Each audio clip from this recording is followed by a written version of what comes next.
सभी खबरों से जुड़ी किसी भी छोटी या बड़ी अपडेट को पाने के लिए सब्सक्राइब करें हमारे चैनल खबरी चौखट को और किसी भी नोटिफिकेशन को पाने के लिए बेल आइकन को दबाना न भूलें, क्योंकि हम रखते हैं चप्पे चप्पे पर नजर।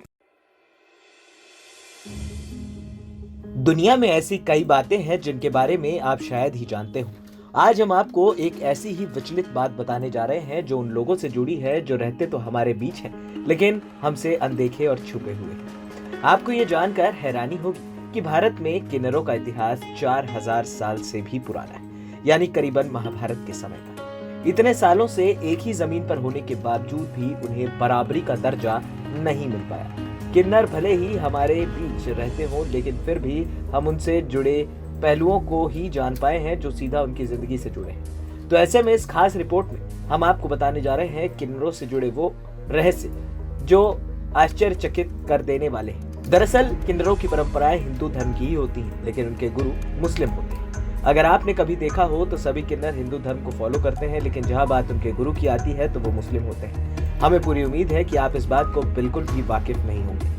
दरअसल किन्नर अपने नए साथियों का स्वागत बड़ी ही धूमधाम से करते हैं। यदि आपने कभी ऐसा होते हुए देखा हो तो आपको पता होगा कि किन्नर समाज में नए किन्नरों का स्वागत एक भव्य उत्सव के रूप में होता है। वहीं ये बात शायद बहुत कम लोग जानते होंगे कि किन्नरों की भी शादी होती है। जी हाँ, ये अनोखी शादी साल में केवल एक दिन के लिए होती है, और वो भी उनके भगवान के साथ। किन्नर अपने मिजाज से काफी हंसमुख और खुश नजर आते हैं, लेकिन असल में सच ये है कि इसी जन्म से अपने भगवान से दुआ मांगने लगते हैं कि उन्हें अगले जन्म में कभी किन्नर ना बनाए। हर किन्नर का एक गुरु होता है जिसे अपने शिष्य के बारे में सभी प्रकार की जानकारी होती है।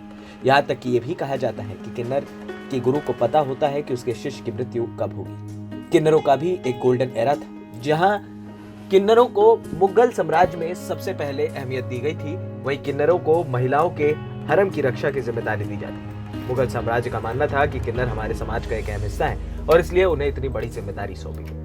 हर एक किन्नर में किसी भी पुरुष जितना ही बल होता है, और उस बल की बदौलत इतिहास में किन्नर सेना द्वारा बहुत ही जंगें भी लड़ी गई। मुगल शासन के समय किन्नरों को सबसे ज्यादा सम्मान प्राप्त हुआ था।